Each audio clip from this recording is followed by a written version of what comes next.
Selamat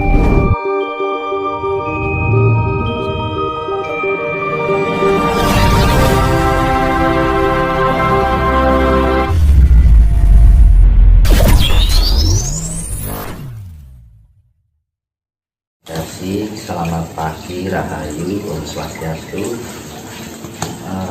Untuk pertanyaan masalah ini Bapak Kang Urip ya Ibu. Ya kenapa ya? Sebenarnya hidup kita sendiri, bukan saya ada.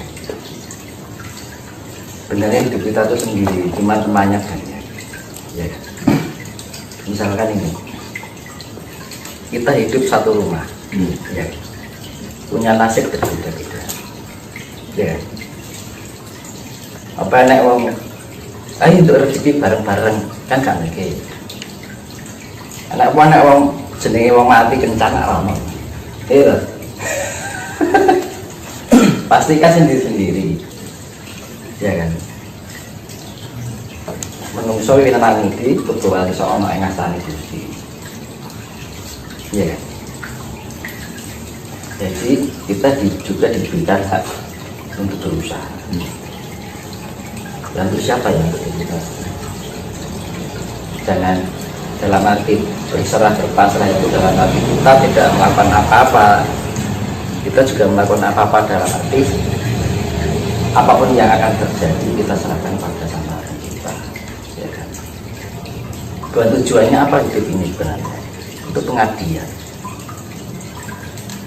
pada siapa? Ya pada Sang Maha Pencipta. Kan gitu tujuan yang sebenarnya secara hakiki, ya kan? Kalau masalah sebenarnya masalah kehidupan itu kan apa ya, dibilang sampingan atau apa ya, jadi patut pilih untuk bertahan hidup sebenarnya. Kayak kita makan, ya, bekerja itu hanya untuk sampingan yang udah jadi sampingan dari kehidupan ini biar kita bisa bertahan hidup kan ya. Tapi yang terjadi antara murka, hasrat dan keinginan nafsu dunia, rasa lelah. Sekarang yang menjadi faktor utama kehancuran dunia apa? Karsa. Seharusnya karsa itu digunakan untuk mencukupi kehidupan kita, biar kita tidak kelaparan, mau butuh makan, karena kita punya raga, ya kan? Kalau di kehidupan, makanya raga itu sifatnya tidak abadi. Sifatnya yang materi itu kan tidak abadi. Kalau yang non materi sifatnya abadi. Yang non materi nggak usah makan aja nggak lapar. Ya kan? Kita butuh energi karena terbentuk dari 4 unsur alam. Jadi ya makanya namanya nasib, jodoh, ya kita berusaha dalam arti berserah itu. Entah apapun yang terjadi, apapun yang keterima banyak ataupun sedikit, ya kita terima. Karena apa? Ya namanya kehidupan itu menghindari sifat sambat, nelongso, ngeresulo. Nah itu, ya. Akhirnya apa? Rasa bersyukur kita nggak ada. Yaitu seperti yang saya bilang, ujian hidup itu ada 2, cobaan dan godaan. Ya. Kalau dikain cobaan Rasulullah sambat, akhirnya ujung-ujungnya nggak bersyukur kan? Ya. Kalau diberikan godaan, dikai rezeki 50.000 kurang, kayak 100.000, dikai turah 100.000 kurang meneh, dikai turah 200.000 kurang meneh. Ya begitulah manusia. Akhirnya apa? Lari dari hakikat pengabdian kita.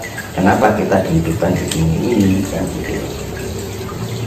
Jadi keimangan kurang. Kalau kita bisa menyadari ketika kita minum air, wah rasanya air itu enak sekali. Ini dari mana? Dari alam. Ya, kita menghirup udara itu dari alam. Ya, kita mandi. Kalau mandi itu kita juga harus merasakan airnya ketika berguyur itu mengandung energi. Kalau kita menyadari loh, itu pengaruh.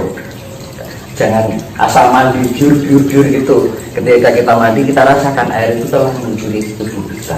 Itu akan menambahkan energi. Jadi pikiran kita yang terkonek dengan energi air ini yang mengguyuri tubuh kita, akhirnya bagiannya energi. Itu bagian dari spirit. Tele kan, perkara mandi loh. Ya, ngombe iki dirasake, aku iki ngombe banyu. Nah itu. Nah wong Jawa iki ngono. Ya, makane wong Jawa nek ngarani rasa pangrasa. Aku ngrasake kopi. Rasane kopi ora dirasake nikmat lan nikmat. Iku duwe banyu. Nah, kadang-kadang manusia itu sudah diberikan air, diberikan makan dari hasil bumi, diberikan udara, itu pun masih kurang. Coba nih sama sang pencipta itu dari 4 unsur itu dihilangi satu aja, kira-kira kita bisa hidup nggak?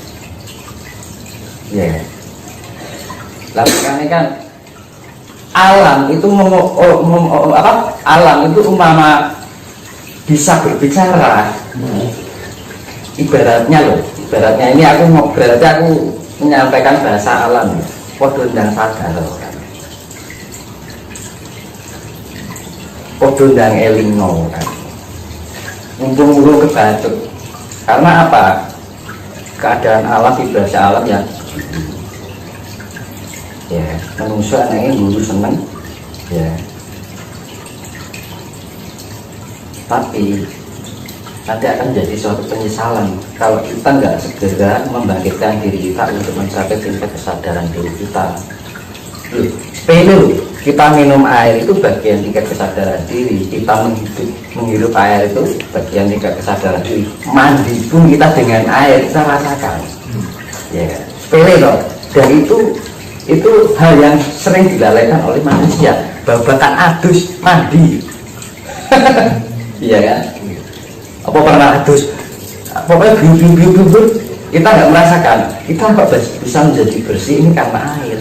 Coba nerenta ini. Nah gitu. Nah karena apa? Ketika kita bisa dekat dengan alam, sebenarnya kita akan memurnikan diri kita. Suatu cara untuk penyempurnaan diri. Manakala kita tidak bisa menyadari keberadaan alam itu sendiri, merasakan apa yang kita rasakan untuk alam, malah mungkin kita bisa dekat dengan alam. Ngomong kosong. Kalau kita bisa mengatakan dekat dengan alam, tapi setiap alam dari bagian unsur alam hadir di dalam diri kita, kita tidak pernah merasakan. Ya,